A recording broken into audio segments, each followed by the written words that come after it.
8 de la noche, 5 minutos. Les damos la bienvenida a todos nuestros usuarios a Sala de Prensa.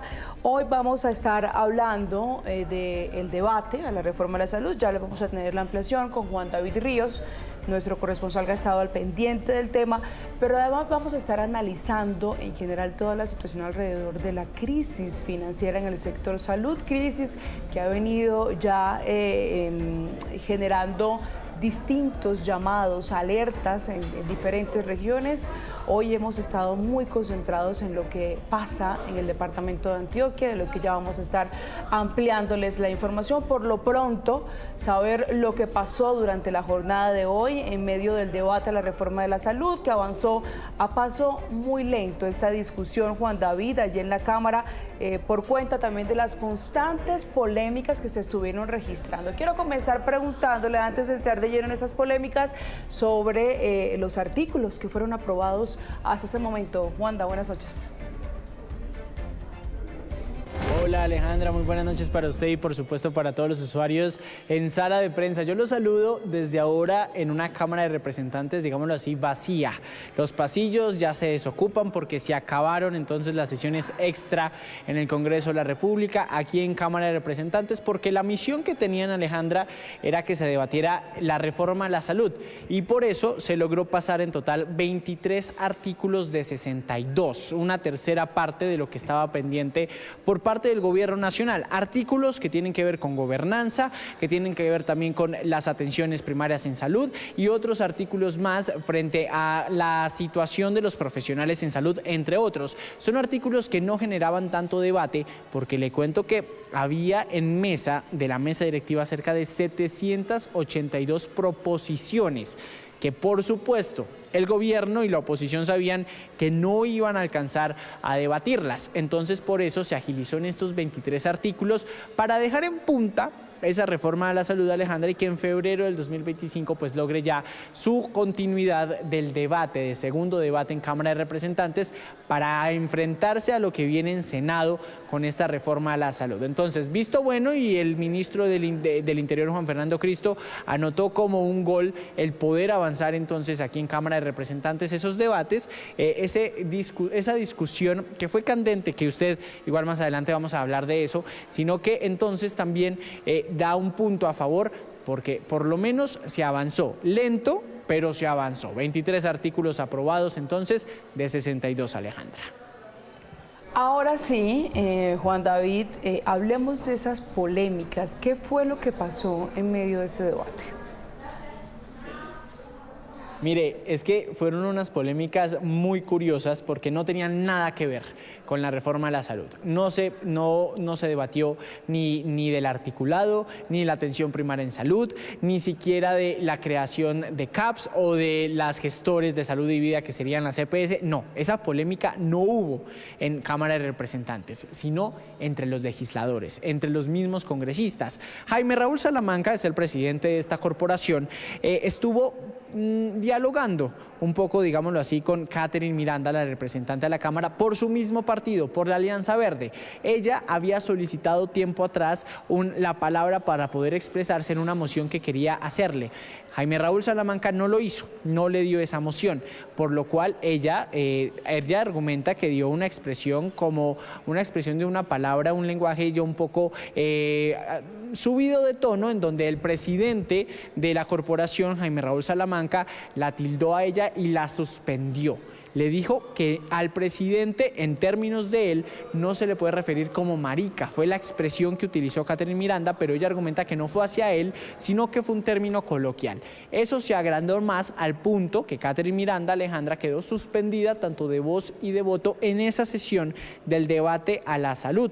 No pudo hablar más, el presidente pidió respeto y hasta le cuento que tanto el presidente del Senado, Efraín Cepeda, en redes sociales también advirtió que era una pérdida para el debate de la reforma a la salud. El presidente de Colombia, Gustavo Petro, mencionó que por lenguajes de ese tono, personajes aquí en el Congreso de la República habían también perdido su fuero como congresista. Entonces, que las medidas que toma Jaime Raúl Salamanca pues eran las debidas. Eso generó obviamente mucha discusión en Cámara de Representantes. Esa fue una de las discusiones que se presentó con el presidente. Y la otra tiene que ver con Juan Carlos Lozada, quien es el representante por el Partido Liberal, en donde también, no solo en plenaria, sino a través de redes sociales, empezó a discutir con Jaime Raúl Salamanca por un hecho que ocurrió el día anterior, que al parecer supuestamente había un altercado entre el representante liberal con otra representante del Partido Verde. Salamanca intervino y dijo incluso que supuestamente quería agredirla físicamente. Ahí ya Juan Carlos Lozada alzó la voz y dijo que eso es falso, que no es verdad, hasta que le suspendieron el uso de la palabra, le cortaron el micrófono mientras estaba hablando. Otro altercado más se hundió al presidente de la Corporación de la Cámara de Representantes, Jaime Raúl Salamanca, que eso sí, déjeme decirle que muchos congresistas de la oposición estaban molestos como presidía él esta plenaria y el debate de la reforma a la salud. Altercados que, como usted dice, Juan David, nada tuvieron que ver en efecto con el contenido de la reforma a la salud y a juzgar por los resultados tampoco terminaron afectando como el avance o tuvo que ver esto en parte en ese paso lento del avance del debate. Por supuesto tenía que ver también con ese paso lento, porque es que hasta las 6 de la tarde llevaban 8 artículos. Los otros 15 artículos terminaron aprobándose faltando unos 15 minutos para que se cerrara la sesión, la plenaria completa. Todo eso una discusión, y no solo fue en esta sesión del día de hoy de sesión extra, Alejandra. Recordemos que la reforma a la salud lleva debatiéndose varias sesiones atrás, unas 5 por lo menos, en donde casi la mayoría fue de impedimentos. Más de 100 impedimentos se presentaron. Ahorita en mesa de la Secretaría hay 780, un poco más, un poco menos, las cifras no las tengo exactas, de proposiciones. Entonces imagínense obviamente ese paso tortuga que le está haciendo a la reforma a la salud. Pero un punto a favor del gobierno es que se aprobó su ponencia positiva, se aprobaron 23 artículos de 62 y lo que queda para el 2025, por supuesto, es mucha carne para ellos, por parte del gobierno nacional y por parte también de los representantes, a debatir esta reforma a la salud. Y eso que le he contado en cámara, esperemos cómo será Senado y vamos a ver. Eso le iba a preguntar justamente sobre ese futuro de la reforma, y quería preguntar específicamente, porque ya vamos a tocar el tema aquí en Sala de Prensa, Juan David, dentro de esos artículos aprobados, ¿cuáles podrían tener alguna relación que usted nos pueda hacer mención sobre ese otro tema que vamos a abordar y tiene que ver con la crisis financiera en el sector? Mire, hay artículos que obviamente no se han tocado y uno de ellos tiene que ver con la financiación del sistema.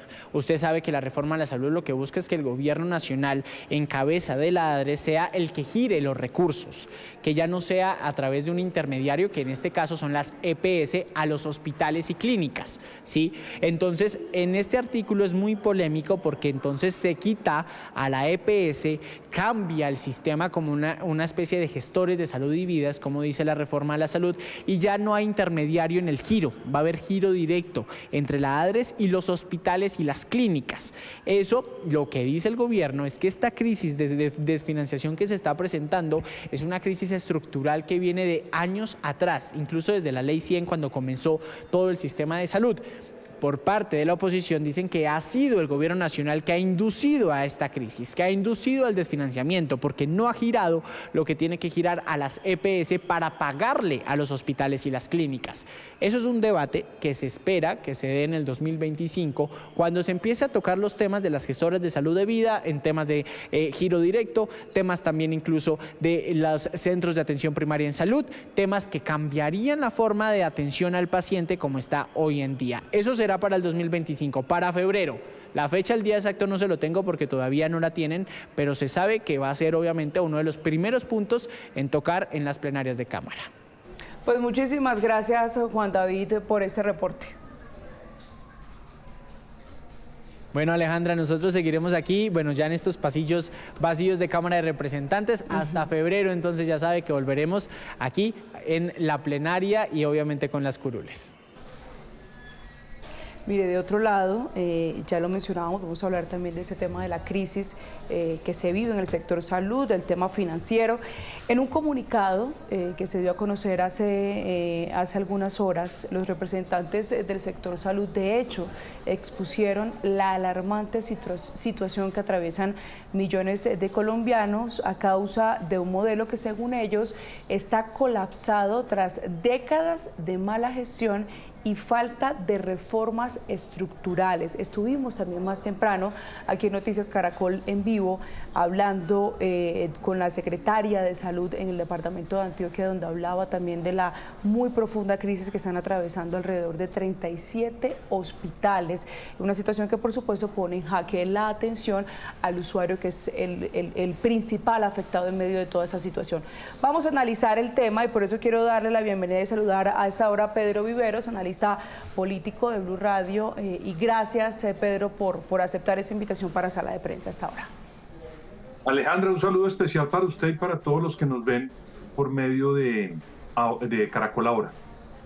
Bueno, Pedro, comienzo por preguntarle cuál es la lectura que usted a grosso modo, o grosso modo mejor, hace frente a esta situación, la situación financiera que expone también el gremio de salud, y esto en relación a lo que se está discutiendo en ese momento en la reforma a la salud.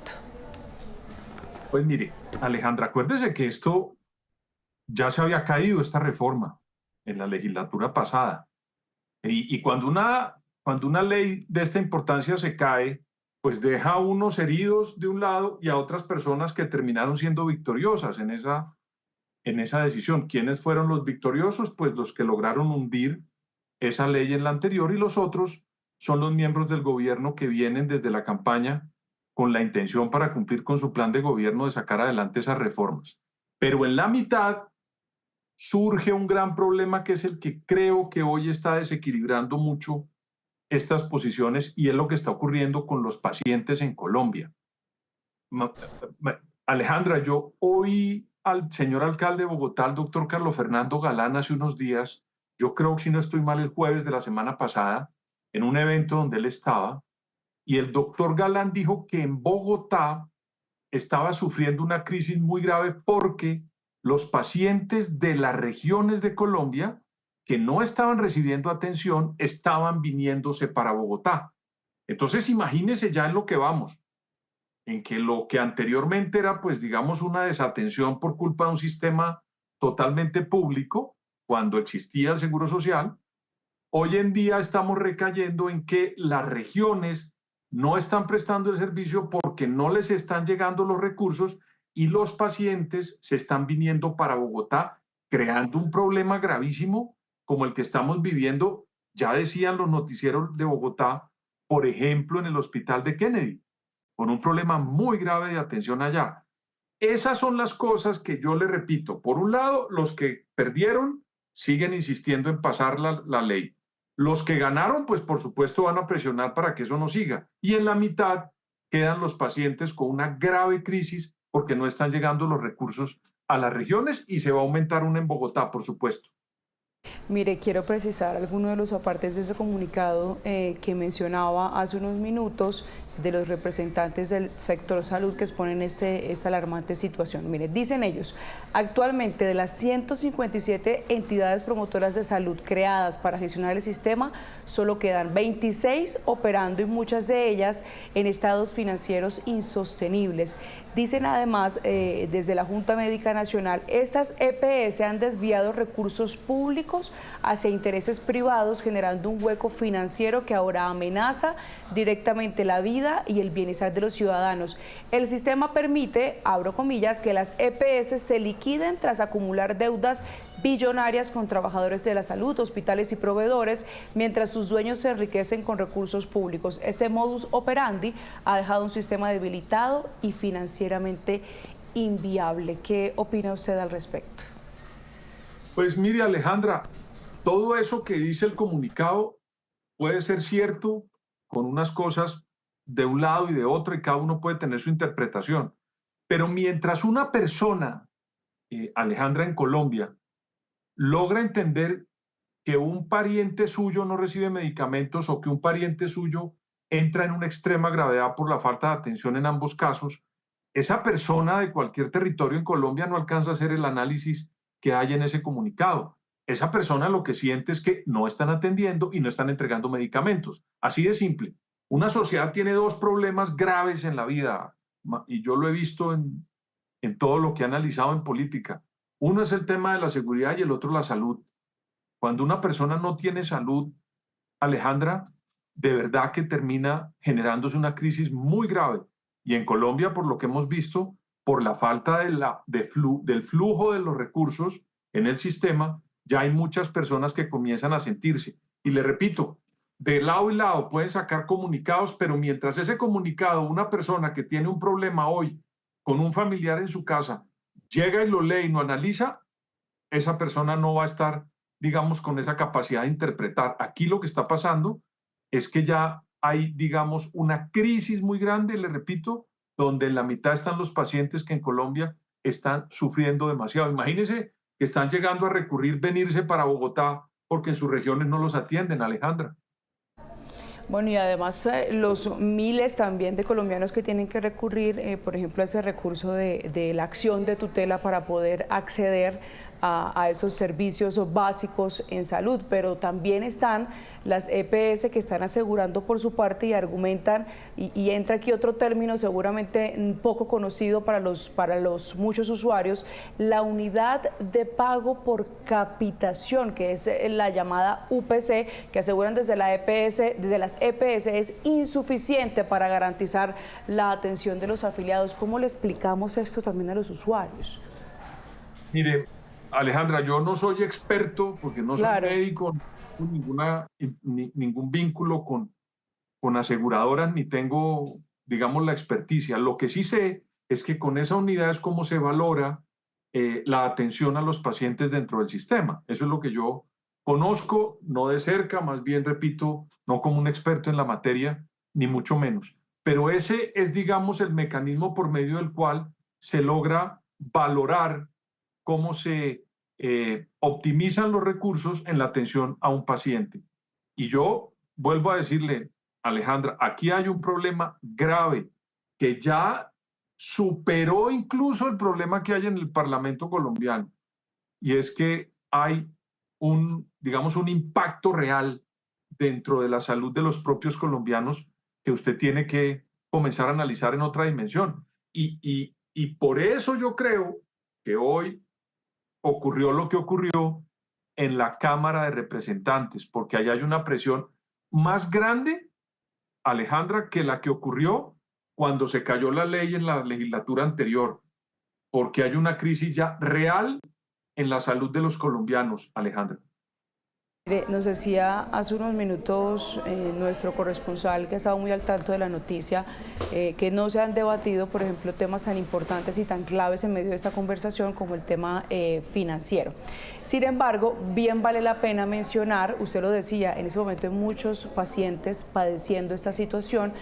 Personalmente me han contactado dos pacientes particularmente, una en estado de desnutrición desde junio, no recibe sus medicamentos porque le dicen que no hay dinero para entregarle los medicamentos. Otra persona que lleva 8 meses esperando una intervención, una cirugía en una situación completamente crítica, pero además se suma, por ejemplo, lo que hablábamos hoy en el departamento de Antioquia, 2 millones de usuarios, por ejemplo, de la intervenida nueva EPS, se encuentran en ese momento en una situación de incertidumbre por causa de 37 hospitales que cerraron sus puertas y solamente están atendiendo servicios de emergencia.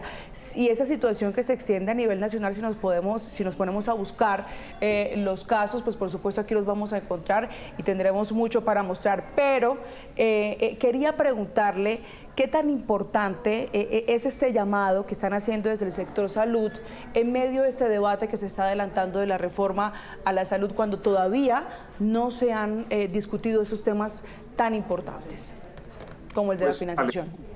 Supremamente importante lo que está ocurriendo, que al final cualquier ley, usted sabe que implica a los 50 millones de colombianos, y yo le repito, sobre todo con el tema de la salud, ese elemento de las consecuencias que se están generando por la porque no hay recursos y eso está impactando en los colombianos y en la salud de los mismos por la falta de atención, porque no hay medicamentos, porque no se hacen prácticas de cirugía de alguna manera en los tiempos que se necesitan, o no hay citas, o se congestiona, o se llega a Bogotá con un fluido de gente donde pues Bogotá tiene un sistema más grande que una ciudad de Colombia, pero también si llegan muchos pacientes termina congestionándose. Y todo eso termina replicando mucho más fuerte en el trámite de una ley. Yo oí ahora a los parlamentarios que digamos, están en contra de la ley, decir que no estaban oyendo a los pacientes que ya están sufriendo los problemas que no existían, Alejandra, cuando se cayó la ley anterior. Y eso acuérdese que estamos en política. La política es una gran contradicción de intereses y ahí caben los pacientes que hoy no están siendo atendidos ni están recibiendo los medicamentos, porque eso se hace ¿para qué? Pues para presionar dentro de una sociedad para que se resuelvan unos problemas. Y eso, Alejandra, no me cabe la menor duda que hoy está siendo parte esencial de ese debate que se está tramitando y que tuvo una suspensión que me lleva a mí a pensar que el gobierno no tenía las mayorías en la Cámara para poder tramitar el día de hoy o en estas sesiones extras el articulado completo. Alejandra. ¿Qué futuro le ve, para cerrar, qué futuro le ve en con este panorama, Pedro? Mire, Alejandra, yo voy a decirle algo. Yo que mi vicio es leer y estudiar la política. Por allá a mediados del siglo XIX apareció un término que se llama el filibusterismo. El origen son unos piratas que se llamaban los flyboats, que eran unos piratas, Alejandra, que llegaban a las islas del Caribe, pero no se metían totalmente a las islas, sino que comenzaban por la periferia a hacer, digamos, una serie de acciones para tratar de amedrentar a los habitantes de esas islas que ellos querían, pues, atesorar o robarse los tesoros, en fin. Luego, con el tiempo, terminó siendo filibusterismo, y es la forma como los parlamentarios que no tienen mayoría dentro de un Congreso, pero tienen la capacidad de bloquear, la capacidad de retrasar algún tipo de aprobación de la ley en cualquier, digamos, dimensión de las leyes que usted quiera en las comisiones del Parlamento, de cualquier democracia. Hoy en día en Colombia, esos señores lo que hicieron hoy dentro del Congreso fue eso. Un grupo que no tiene la mayoría comenzó a tomar acciones para bloquear, aplazar, con unos elementos que son válidos, entre otros el de los pacientes, para retrasar esa ley. Y si lo lograron los que hoy son minoría, es porque algunos de la mayoría están sintiendo que algo está cambiando para la aprobación de esa ley. Yo lo veo difícil en la Cámara porque si la hubieran tenido la mayoría, Alejandra, la aprueban hoy, la sacan de una vez, no la tienen. Y ojo que falta el Senado, que es donde este gobierno tiene muchos más problemas para pasar una ley de esta importancia. Entonces, si usted me pregunta, yo la veo recurriendo a un término de la salud en cuidados intensivos para el año entrante, Alejandro. Rápidamente y para cerrar, ¿qué opina usted de todos esos términos inapropiados utilizados hoy que nada tenían que ver con el debate? Mire, yo ayer vi a una señora que es bastante acuciosa en los medios, la señora Jubinao, que estaba fumándose con un vapeador en una sesión donde está prohibido fumar cualquier cosa, desde cigarrillo hasta drogas psicotrópicas. Y la señora estaba incumpliendo el reglamento de ese parlamento. Y esa señora se disculpó. Una señora que uno la ve de una manera permanente recurriendo a cumplir la ley y a ser juicioso. La señora no estaba cumpliendo la ley. Esto que pasó de las groserías es un impedimento y hay una ley que lo prohíbe, porque usted nunca puede referirse a una persona en ningún otro término displicente. Así la palabra que ellos utilicen no sea una palabra mal vista por esta época, por cualquier razón, pero está en la ley quinta, en alguna parte de la ley, prohibida para referirse a una persona y tiene que haber una sanción. Es que la política no solamente es fondo, Alejandra, también es forma. Y aquí se están incumpliendo algunas formas. Puede que eso no sea el eje central, pero Claro. sí me parece importante en la política que uno tenga en cuenta la forma y el fondo. Pedro, muchísimas gracias por esos minutos con nosotros aquí en Sala de Prensa. Alejandra, un saludo y mil gracias por la invitación. Adiós. Y de esta manera nos despedimos, deseándoles a todos una feliz noche y también que la invitación a que se conecten con nosotros en Noticias Caracol en vivo de las 9 de la noche.